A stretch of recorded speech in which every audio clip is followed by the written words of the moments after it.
Agradezco al Colegio de Abogados y Abogadas de Costa Rica, a su Comisión de Derecho Laboral y a los organizadores la invitación a esta actividad.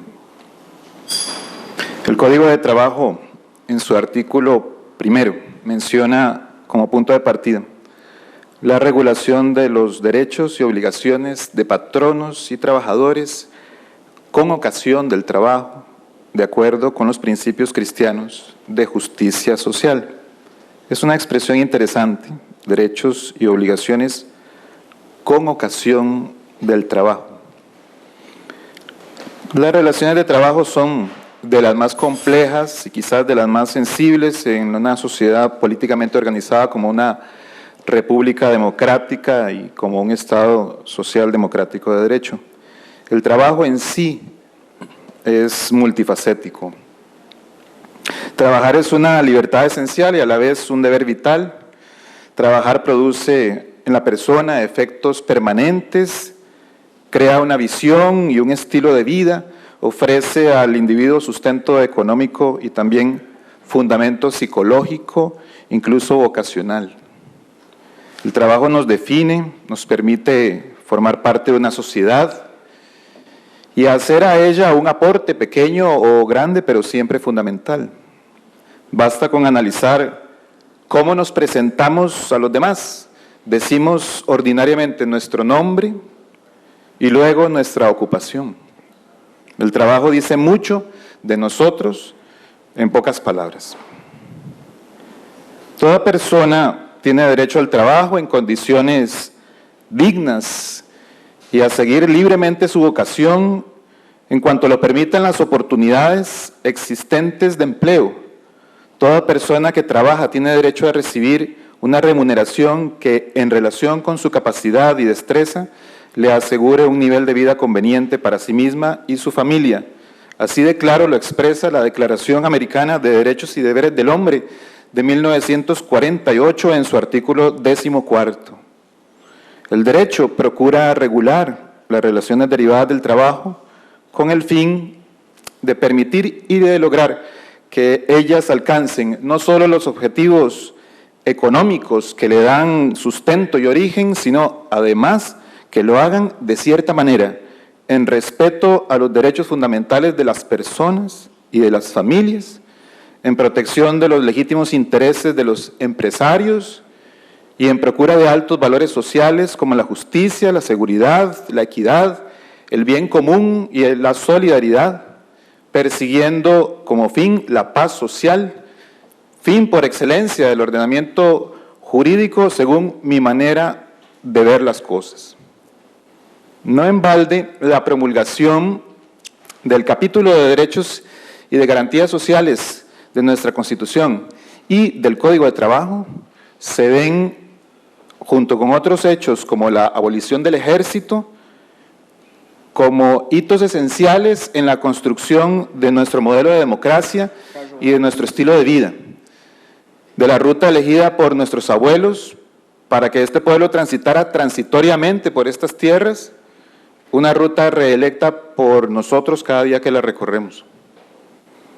Todas las universidades del país contienen cursos de derecho laboral en sus planes de estudio en grado de licenciatura, no solo en los programas dirigidos a los estudiantes de derecho, sino también los de otras profesiones, como por ejemplo la administración de empresas y otras.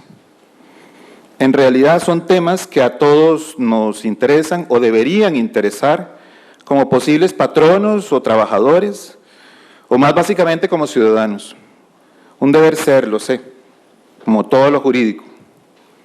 Porque en la práctica a algunos lo único que les interesa del trabajo es la pensión. A nivel de estudios de posgrado, desde inicio del presente siglo, la UNED ofrece un programa de Derecho del Trabajo y Seguridad Social, una disciplina de gran proyección y trascendencia en el sostenimiento del Estado Social de Derecho, y me acompaña en la mesa su directora.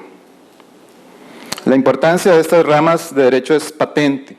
Asegurar un trato digno a las personas que conforman el recurso humano implica conocer, exigir y garantizar los derechos, verdaderos derechos subjetivos, entendidos como la posibilidad de exigir a otro una determinada prestación o conducta. Derechos consagrados en normas constitucionales, en determinadas normas internacionales de derechos humanos aplicables en nuestro país, en disposiciones legales o infralegales, en contratos y negocios jurídicos, y también moldeados mediante la costumbre o manifestados en otras fuentes del ordenamiento, en la medida en que éstas sean lícitas, como los principios generales del derecho declarados y aclarados por la jurisprudencia. Y en todo ello, en el marco de valores esenciales para nuestra sociedad, como la justicia y la solidaridad, y no solo en valores utilitarios o transitorios. No podemos perder de vista, además, que si la equidad es un valor a desarrollar mayoritariamente por las instituciones políticas en cuyas manos están las políticas de justicia distributiva, la solidaridad, en cambio, es un valor que debe desarrollar el individuo, y así lo señala la Declaración de Derechos Humanos Emergentes. A la vez, la cambiante realidad plantea aceleradamente nuevos retos, nuevos hechos que deben ser, si son jurídicamente relevantes, regulados por el derecho, y en la medida, en muchos casos, eventualmente podrían implicar ponderar y valorar algunas normas y procesos para su actualización o modificación, pero siempre dentro del marco de una hermenéutica social y trascendente, en la que los principios queden a salvaguarda, aunque los medios y procedimientos cambien, tomando en cuenta fundamentalmente el interés de los trabajadores y la convivencia social, tal y como lo ordena el mismo artículo 17 del Código de Trabajo. De ahí la importancia que posee el estudio del derecho laboral y de la seguridad social, entendido sistémica y ampliamente, para todos, patronos y trabajadores, autoridades públicas, autoridades privadas, pero principalmente para los profesionales en ciencias jurídicas. Los actuales y futuros profesionales en derecho deben poseer elementos claros en su formación, valga decir, en su intelecto, en su conciencia y en su recto proceder, relativos a las regulaciones propias del trabajo y de la seguridad social. Deben tener claros los principios, conocer las normas básicas y, más importante aún, aplicarlas conforme a derecho. La pregunta es si las casas de enseñanza universitaria otorgan al derecho al trabajo y a la seguridad social la importancia debida, y si las personas que cursan esos programas alcanzan o no los objetivos de aprendizaje esperados en ellos. A juzgar por la realidad, podemos postular que esto no es así en muchos casos, porque la realidad nos habla no solo de la existencia y persistencia de muchos problemas sociales en los cuales el irrespeto a los derechos y beneficios legítimos de los trabajadores se hace patente, sino también que en muchas ocasiones la atención profesional preventiva, mediante asesoría jurídica técnica y oportuna a los distintos actores, así como la defensa que se hace de los derechos cuando estos ya han sido lamentablemente vulnerados, no es siempre la más adecuada. ¿En qué puede fallar la enseñanza del derecho laboral y de la seguridad social? No tengo respuestas claras para ello. Desconocimiento, superficialidad, falta de preparación de los encargados de impartirla, doble discurso, la verdad no sé.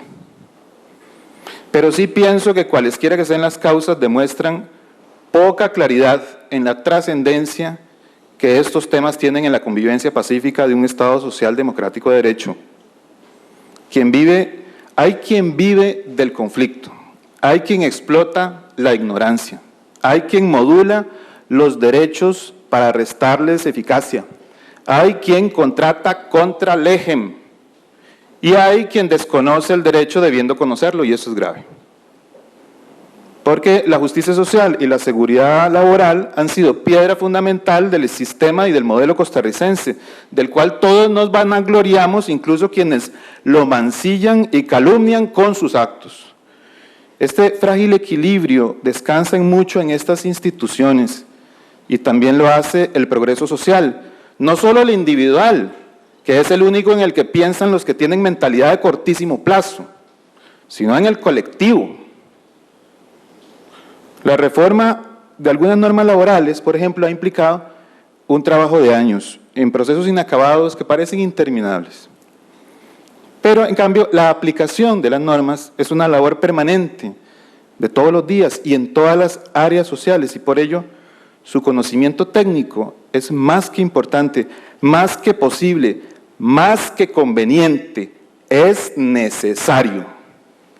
Lanzo, por lo tanto, unas preguntas incómodas y de antemano pido disculpas por ello.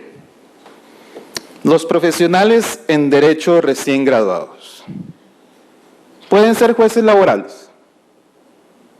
Si aceptan ese nombramiento, conocerán la legislación laboral, entenderán los principios que la informan, sabrán cómo aplicarla según jurisprudencia relevante. O, por el contrario, el principio de iura novit curia dejará de ser en ellos una presunción y se convertirá en una mentira.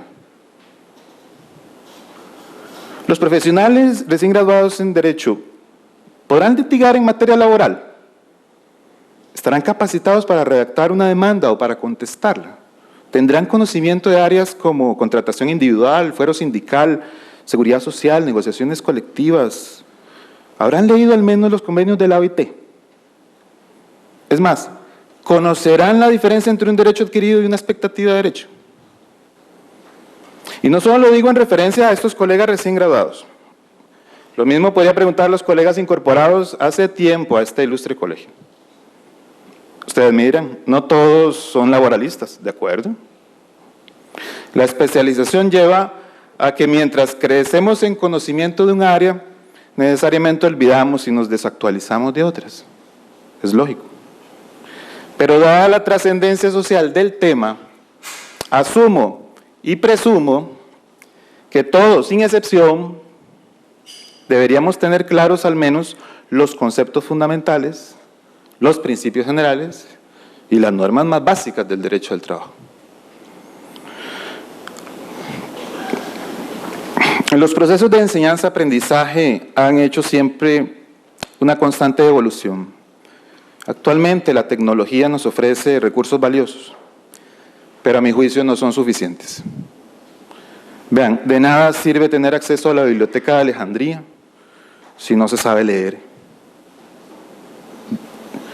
Recuerdo de mis años de estudiante, el milenio pasado, la famosa y temible antología laboral, un pesadísimo tomo de fotocopias con doctrina y jurisprudencia, que si te caía en la cabeza te despachaba al hospital de inmediato. Solo verla daba terror, pero la leímos y no morimos en el intento. La estudiamos para los exámenes de nuestros exigentes profesores. Ellos transmitían no solo su conocimiento, sino su interés por la materia y por los valores subyacentes. No solo hablaban de sus posibles honorarios, iban más allá y nos retaban. Cuando sabíamos las respuestas, cambiaban las preguntas. Me preocupa, por ejemplo, que nuestros jóvenes sean críticos, pero en muchas ocasiones no saben explicar por qué. Dicen si algo les gusta o no, si están de acuerdo o no, pero les cuesta fundamentarlo. No digamos explicarse racionalmente con un discurso hilado, con recurso a fuentes, con argumentaciones y conclusiones. Supongo que será porque se han acostumbrado a cliquear en una manita con el dedo hacia arriba o con el dedo hacia abajo, cual emperador romano decidiendo la suerte de gladiadores vencidos. Únicas opciones que ofrecen ciertos sistemas informáticos, porque creo que no hay un campo en ellos para fundamente su respuesta.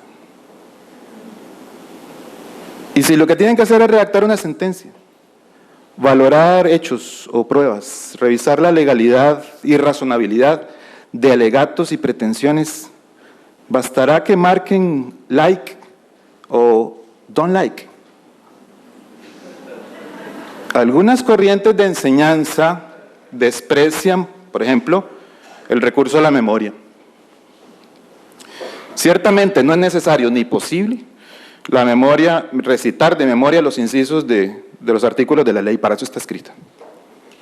Pero, para mí, la memoria es esencial para el conocimiento.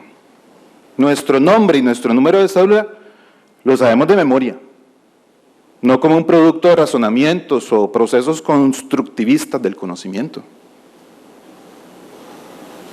Debemos saber los principios, las normas fundamentales, al menos. No podemos darnos el lujo de asesorar a los demás diciendo, voy a buscarlo en Google y le aviso. Repito, yo no tengo respuestas, sé que son preguntas incómodas, pero lo que sí tengo claro es que es necesario repensar el proceso de enseñanza, aprendizaje que tenemos en nuestras escuelas de derecho para adecuarlo a las necesidades actuales de nuestra sociedad, para aprovechar todos los medios posibles, pero sobre todo para exigir, la meta debe ser la excelencia, punto. Nadie tiene per se el derecho a pasar un curso, ni a graduarse, ni a incorporarse a este colegio. Son simples expectativas hasta que se cumpla lo exigido. La matrícula no da derecho a una nota, da derecho a recibir lecciones y a acudir a ellas. La nota se tiene que ganar. Y dada la trascendencia de las áreas del derecho que ubicamos en lo social, Costa Rica demanda que seamos exigentes. Quizás suene a utopía, no sé, pero por eso, para terminar, quiero recordarles estas palabras llenas de esperanza atribuidas a Eduardo Galeano. La utopía está en el horizonte, camino 2 pasos, ella se aleja 2 pasos y el horizonte se corre 10 pasos más allá. Entonces, ¿para qué sirve la utopía? Para eso, sirve para caminar. Gracias.